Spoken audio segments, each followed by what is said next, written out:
चलिए शुरू करते हैं सुपरफास्ट खबरों का सिलसिला। प्रधानमंत्री नरेंद्र मोदी अपने 2 दिवसीय दौरे पर दक्षिण कोरिया के सियोल पहुंच गए हैं। सियोल रवानगी से पहले पीएम ने दक्षिण कोरिया को मूल्यवान मित्र और मेक इन इंडिया, स्वच्छ भारत, स्टार्टअप इंडिया जैसे कार्यक्रमों में विशेष सामरिक साझेदार बताया। इस यात्रा के दौरान प्रधानमंत्री मोदी दक्षिण कोरिया के राष्ट्रपति मून जे इन के साथ सामरिक मुद्दों समेत द्विपक्षीय संबंधों पर चर्चा करेंगे। इसके अलावा पीएम मोदी को वहां सियोल शांति सम्मान भी प्रदान किया जाएगा। दक्षिण कोरिया के सियोल पहुंचने पर पीएम मोदी ने भारतीय समुदाय के लोगों से भी मुलाकात की। पीएम से मिलने के लिए सियोल में भारतीयों की भारी भीड़ जमा थी। 4 अलगाववादी नेताओं के बाद अब सरकार ने 18 और हुर्रियत नेताओं की सुरक्षा हटा ली है। मोदी सरकार की इस कार्रवाई के बाद अब सभी 22 हुर्रियत नेताओं की सुरक्षा हटा ली गई है। जिन नेताओं की सुरक्षा हटाई गई है उनमें एसएस गिलानी, आगा सैयद मौसूई, मौलवी अब्बास अंसारी, यासीन मलिक, सलीम गिलानी, शहीदुल इस्लाम, जफर अकबर भट्ट, नईम अहमद खान, मुख्तार अहमद वाजा, फारूक अहमद किचलू, मसरूर अब्बास अंसारी, आगा सैयद अब्दुल हुसैन, अब्दुल गनी शाह और मोहम्मद मुसद्दिक भट्ट शामिल हैं। अलगाववादी नेताओं के साथ साथ जम्मू और कश्मीर के 155 राजनीतिक व्यक्तियों की भी सुरक्षा में बदलाव किया गया है। गृह मंत्रालय की ओर से सुरक्षा हटाए जाने या कम करने को लेकर एडवाइजरी जारी कर दी गई है। पाक को अलग थलग करने के लिए अब भारतीय क्रिकेट कंट्रोल बोर्ड ने क्रिकेट विश्व कप से पाकिस्तान को बाहर करने की कोशिश शुरू कर दी है। बीसीसीआई पाक को वर्ल्ड कप से हटाने के लिए आईसीसी को खत लिखेगा।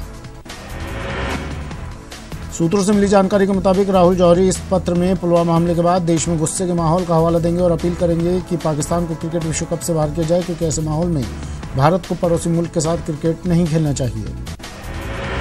क्रिकेट प्रशासकों की समिति के चेयरमैन विनोद रॉय ने बीसीसीआई के सीईओ राहुल जौहरी से आईसीसी को खत लिखने के लिए कहा है। उन्होंने राय कई पूर्व क्रिकेटरों और देश के वर्तमान माहौल को देखते हुए दी है।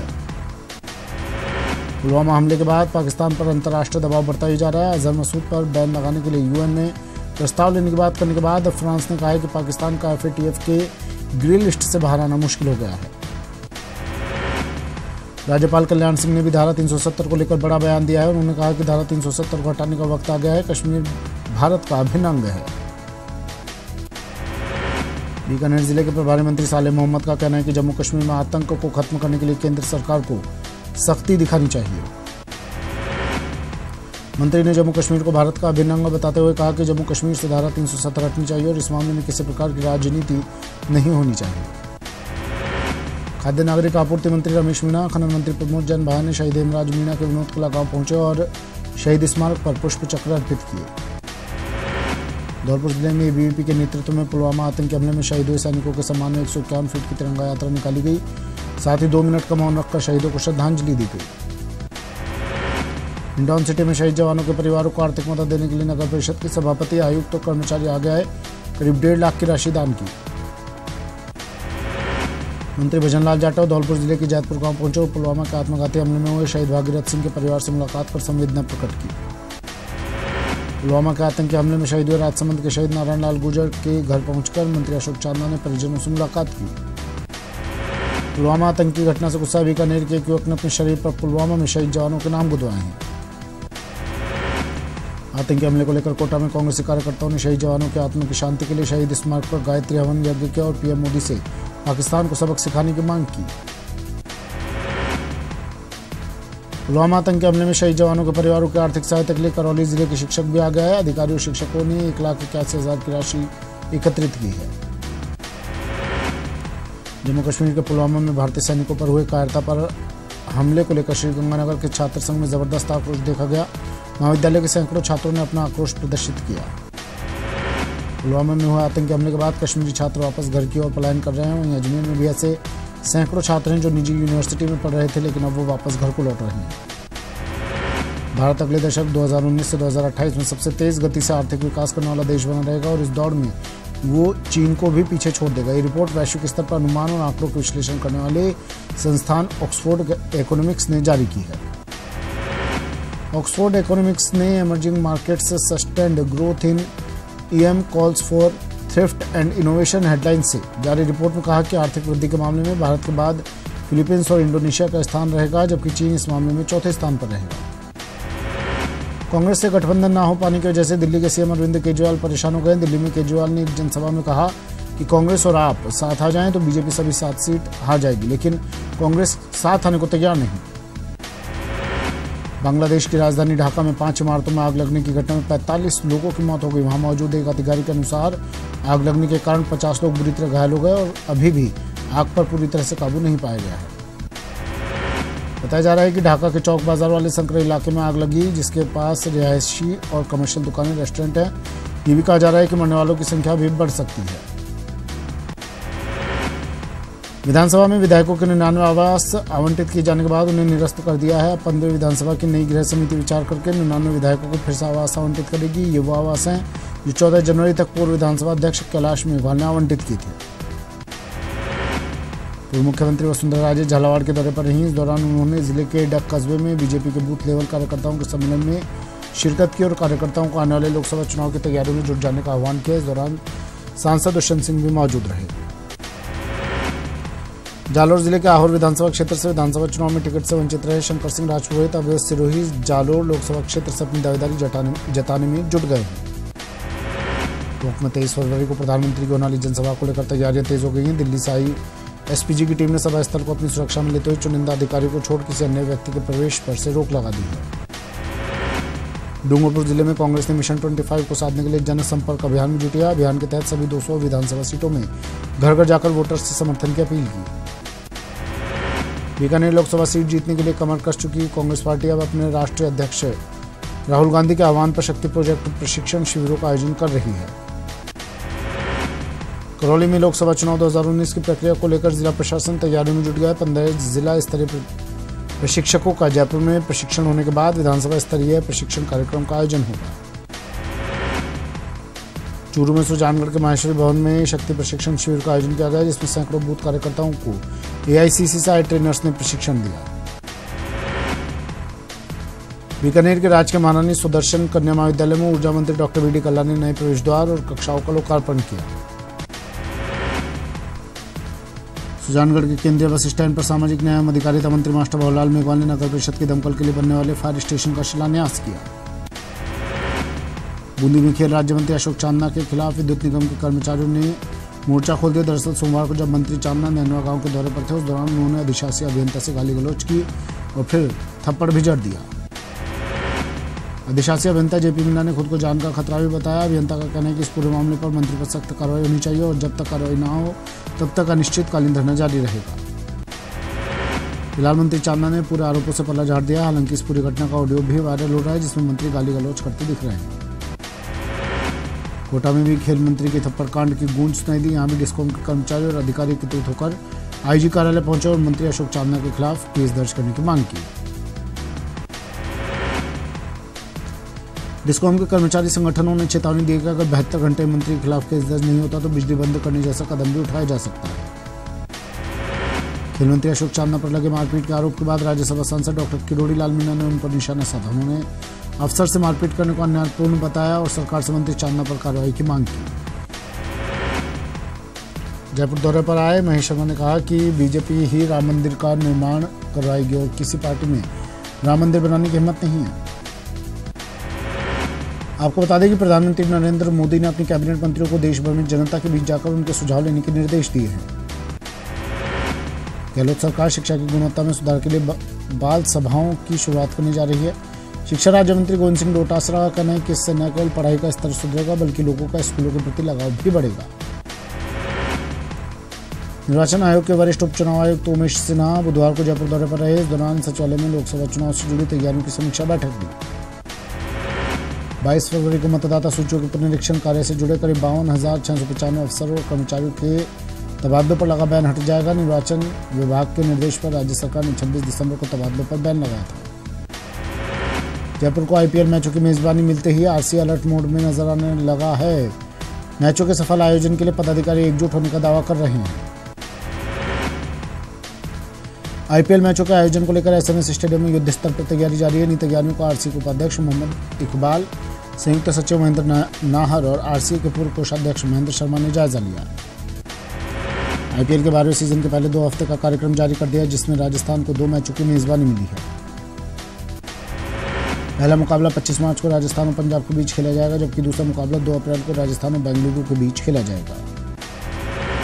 पाक कैदी की जेल में हत्या मामले में जयपुर सेंट्रल जेल अधीक्षक को डिप्टी जेलर पर गाज गिरी है। दोनों ऑफिसर को एपीओ कर दिया गया। वहीं वार्डर और हेड वार्डर को भी निलंबित किया गया है।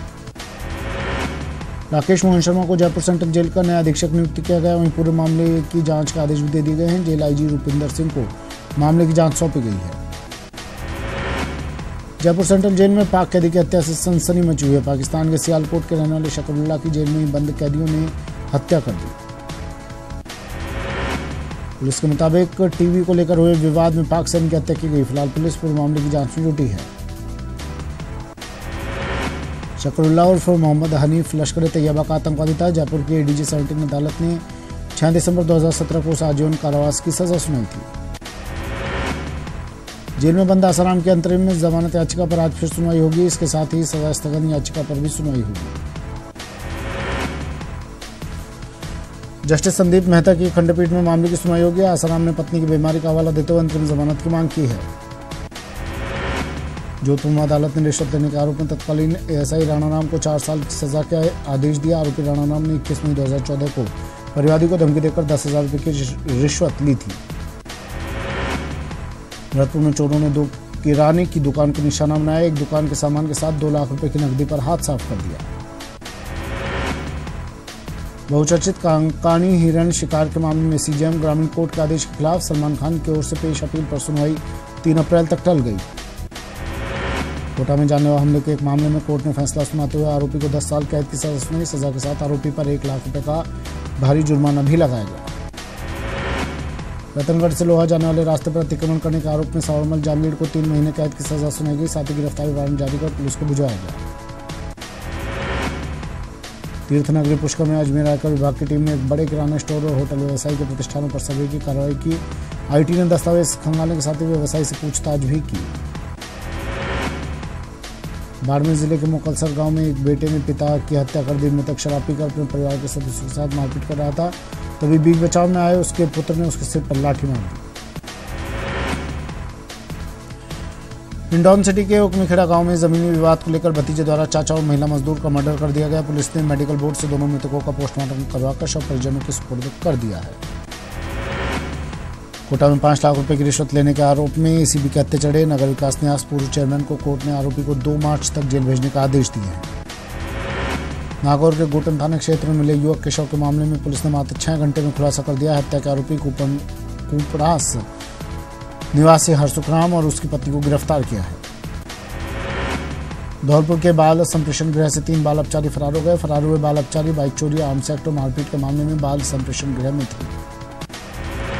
हासलपुर तहसील के बल्लापुर गांव में हैंडपंप सुधारने पर मिस्त्रियों सहित 3 ग्रामीण करंट से झुलस गए, जिन्हें गंभीर हालत में अस्पताल में भर्ती कराया गया है। चित्तौड़गढ़ जिले के भदेसर उपखंड क्षेत्र के बाजार में बाइक पार्किंग को लेकर 2 पक्षों के बीच कहासुनी हो गई।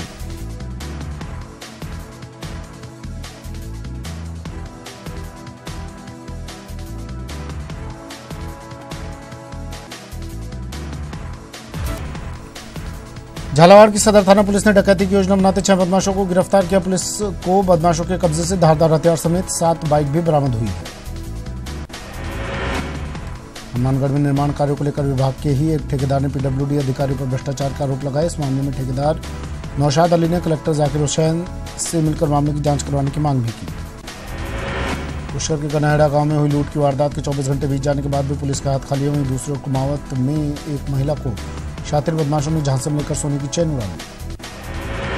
डूंगरपुर जिले के सरोदा गांव में विवाहिता ने खुद पर केरोसिन डालकर आत्मदाह कर लिया। बताया जा रहा है कि विवाहिता मानसिक रूप से बीमार थी। झुंझुनू में परीक्षा में नकल करते हुए पकड़े जाने पर एक छात्रा ने छत से कूदकर आत्महत्या करने की कोशिश की। कड़ी मशक्कत के बाद छात्र को छत से नीचे उतारा गया। धौलपुर जिले के कोलारी थाना क्षेत्र में विवाहिता का शव फंदे पर झूलता हुआ मिला। पुलिस ने मौके पर पहुंचकर शव को कब्जे में लिया और घटनास्थल का मौका मुआयना किया। जैसलमेर में जवाहर अस्पताल परिसर में खड़ी एम्बुलेंस में अचानक आग लगने से हड़कंप मच गया। आग लगने की सूचना पर मौके पर पहुंचे अग्निशमन की गाड़ी ने आग पर काबू पाया। अलवर के collector Indrajit Singh swine flu की चपेट में आने के बाद विभाग की टीम ने जिला कलेक्टर के आवास पर काम करने वाले सभी कर्मचारियों को टेमीफ्लू दवा दी। जिला कमेटी की ओर से गैरकानूनी रूप से निर्माण कार्य के खिलाफ वक्फ बोर्ड ने एक्शन लिया है। बोर्ड ने निर्माण तुरंत रोकने के निर्देश दिए हैं। चूरू में 54 स्वाइन फ्लू पॉजिटिव और 9 लोगों की मौत के बावजूद बेपरवाह चिकित्सा अधिकारियों ने सर्वे तक करवाने की जहमत नहीं उठाई। सीएमएचओ ने अधिकारियों को फटकार लगाई। अजमेर में आपदा प्रबंधन के अंतर्गत खोज और बचाव कार्य की चयन प्रक्रिया पर सवालिया निशान लग गए हैं। चयन प्रक्रिया को लेकर बेरोजगारों ने धांधली के आरोप लगाए हैं और जांच की मांग भी की है। राज्य पक्षी गोडावण के संरक्षण को लेकर राजस्थान हाईकोर्ट ने गंभीरता दिखाते हुए स्वप्रेरणा से प्रसंज्ञान लेते हुए जनहित याचिका दायर की। बुधवार को जस्टिस संगीत लोढ़ा और जस्टिस दिनेश मेहता की खंडपीठ में जनहित याचिका पर सुनवाई हुई। अलवर की नीनाना की डाइकिंग कंपनी में श्रमिकों और पुलिस के बीच हुए लाठीचार्ज के दर्ज मुकदमों को वापस करने की मांग को लेकर श्रमिकों ने रैली निकाली। बीएसएनएल कर्मचारियों और अधिकारियों की हड़ताल बुधवार को खत्म हो गई। जोधपुर में भी बीएसएनएल कर्मचारियों ने 3 दिन आंदोलन के बाद हड़ताल समाप्त कर दी। हालांकि 3 दिनों से बीएसएनएल का कामकाज ठप रहा। कोटा में इंडियन सोशल क्लब के कार्यकर्ताओं ने अस्पताल में अव्यवस्थाओं को लेकर मेडिकल कॉलेज के गेट पर नारेबाजी कर प्रदर्शन किया और चिकित्सा मंत्री के प्रति आक्रोश जताया। डूंगरपुर जिले में राजकीय विद्यालयों में लगे व्यावसायिक प्रशिक्षकों को राज्य सरकार द्वारा हटाने का आदेश निरस्त करने और बकाया भुगतान की मांग को लेकर कलेक्ट्रेट के बाहर प्रदर्शन किया। उर्मूल सेतु संस्थान बीकानेर की ओर से कन्या भ्रूण हत्या रोकने के लिए सामाजिक जागरूकता फैलाने को लेकर श्रीगंगानगर जिला परिषद में कार्यशाला का आयोजन किया गया। हनुमानगढ़ के नोहर क्षेत्र में नहरों से होने वाले पानी चोरी पर नोहर विधायक अमित चाचा ने नाराजगी जताई है। नोहर विधायक ने सिंचाई अधिकारियों के साथ विभिन्न नहरों का निरीक्षण किया। पुलिस महानिदेशक कपिल गर्ग रोहट पहुंचे। डीजीपी गर्ग का एसपी आनंद शर्मा ने गुलदस्ता भेंटकर स्वागत किया और पुलिस टुकड़ी ने डीजीपी गर्ग को गार्ड ऑफ ऑनर दिया। प्रतापगढ़ में कलेक्टर श्याम सिंह राजपुरोहित ने जिला स्तरीय अधिकारियों की बैठक में विभागवार कार्यक्रमों और योजनाओं की समीक्षा की। बैठक में सभी विभागीय अधिकारियों को आपस में समन्वय बनाकर कार्य करने के निर्देश दिए। प्रतापगढ़ कलेक्टर ने राजस्व अधिकारियों की बैठक लेकर भूमि रूपांतरण के मामले में सावधानीपूर्वक नियमानुसार कार्रवाई करने के निर्देश दिए। शराब के ठेकों को लेकर बनाई गई नई नीति और नई ठेका पद्धति को लेकर राजस्थान हाईकोर्ट में जनहित याचिका दायर की गई। भारतीय मानवाधिकार न्याय सुरक्षा परिषद की ओर से जनहित याचिका पेश की गई। सरकार की ओर से कृषक ऋण माफी योजना के तहत शिविरों का आयोजन किया जा रहा है। बुधवार को दौसा जिले के गीजड़ गांव में किसान कर्ज माफी शिविर का आयोजन किया गया। डॉक्टर एसआर राजस्थान आयुर्वेद विश्वविद्यालय ने डॉक्टर राजेश भारद्वाज को कॉलेज ऑफ आयुर्वेद का डीन अकेडमिक नियुक्त किया। डॉक्टर भारद्वाज ने डीन अकेडमी का पदभार ग्रहण किया। जोधपुर में राजस्थान हाईकोर्ट एडवोकेट एसोसिएशन की ओर से व्यक्तित्व विकास पर व्याख्यान का आयोजन किया गया। पुलिस कमिश्नर ने अधिवक्ताओं को संबोधित करते हुए अपने अनुभव साझा किए। बीकानेर के बहुश्रुत परिषद के सदस्य मुनिश्री राजकरण जी स्वामी द्वारा लिया गया संथारा संपन्न हो जाने के बाद गंगा शहर में जैन समाज के लोगों ने उनकी अंतिम यात्रा निकाली। चूरू के तारानगर में पूर्व वित्त मंत्री चंदनलाल वैद्य की पुण्यतिथि पर उन्हें श्रद्धांजलि दी गई। लोगों ने पुष्प अर्पित कर उन्हें नमन किया। जैसलमेर में 3 दिवसीय मरु महोत्सव के आखिरी दिन पद्मश्री वडाली बंधुओं के लखविंदर वडाली ने सम के टीलों पर हजारों दर्शकों के बीच सूफियाना कलाम सुनाकर सबको नचाया। चूरू के तारानगर में सीनियर सेकेंडरी स्कूल में ब्लॉक स्तरीय युवा सांस्कृतिक खोज महोत्सव का आयोजन हुआ। प्रतियोगिता में तहसील भर के 67 युवाओं ने भाग लिया।